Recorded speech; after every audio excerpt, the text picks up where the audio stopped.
नमस्कार मंडळी, आजचा दिवस थोडा स्पेशल आहे. मी, माझी वाईफ आणि आमची छोटी प्रिन्सेस रिशा आज बाईक राईड करत निघालो आहे वसईमधल्या सुंदर अशा श्री बद्रीनाथ मंदिरला.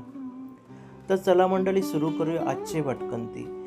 फॅमिलीसोबतचा प्रवास म्हणजे फक्त बाईक राईड नसते, तर ती आठवण असते, स्पेस असतं आणि छोट्या छोट्या मोमेंट्समध्ये मिळणारा आनंद असतो. संध्याकाळची हवा, बाईक राईड आणि फॅमिलीसोबतचा वेळ, खरंच अशा छोट्या मोमेंट्समध्ये आयुष्याचं खरं सुख असतं. आज आम्ही नालासोपारावरून वसईकडे निघालोय.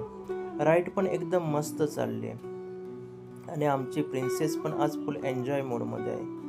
फायनली मंडळी, आम्ही पोचलो आहे श्री बद्रीनाथ मंदिरात. हे मंदिर उत्तरांचल मित्रमंडळ म्हणजेच UMM यांनी बांधले आहे आणि महाराष्ट्रातील अशा प्रकारचं पहिलं भव्य बद्रीनाथ मंदिर मानलं जातं. मंदिराची रचना अगदी उत्तराखंडाच्या प्रसिद्ध बद्रीनाथ धामसारखीच करण्यात आली आहे. मंदिरावर केलेली सुंदर कलाकुसर, रंगकाम आणि डिझाईन खरंच खूप आकर्षक वाटतं. मंदिरात प्रवेश करताच घंटांचा आवाज आणि डिव्होशनल वातावरण मनाला एकदम शांत करून टाकतं. इथलं वातावरण इतकं पॉझिटिव्ह आहे ना, की काही वेळ इथेच बसलं तरी मन हलकं आणि शांत वाटायला लागतं.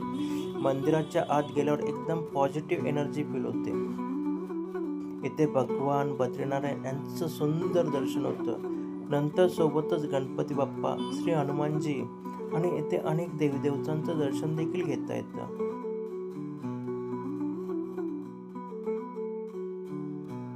पूर्ण मंदिरात एक वेगळीच पॉझिटिव्ह वाईब जाणवते.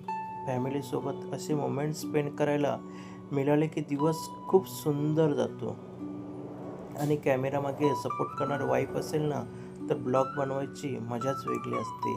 आमची प्रिन्सेस पण मंदिरात खूप खुश झाली. देवाकडे एकच प्रार्थना, सगळ्यांच्या आयुष्यात सुख, शांती आणि हेल्थ चांगली राहो. जे लोक मेहनत करतात, स्ट्रगल करतात, त्यांच्या आयुष्यात पण लवकर चांगले दिवस येतात. तर मंडळी, आजचा सुंदर फॅमिली ब्लॉग तुम्हाला आवडला असेल ना, तर व्हिडिओला लाईक करा, कमेंट करा आणि चॅनलला सबस्क्राईब करायला विसरू नका.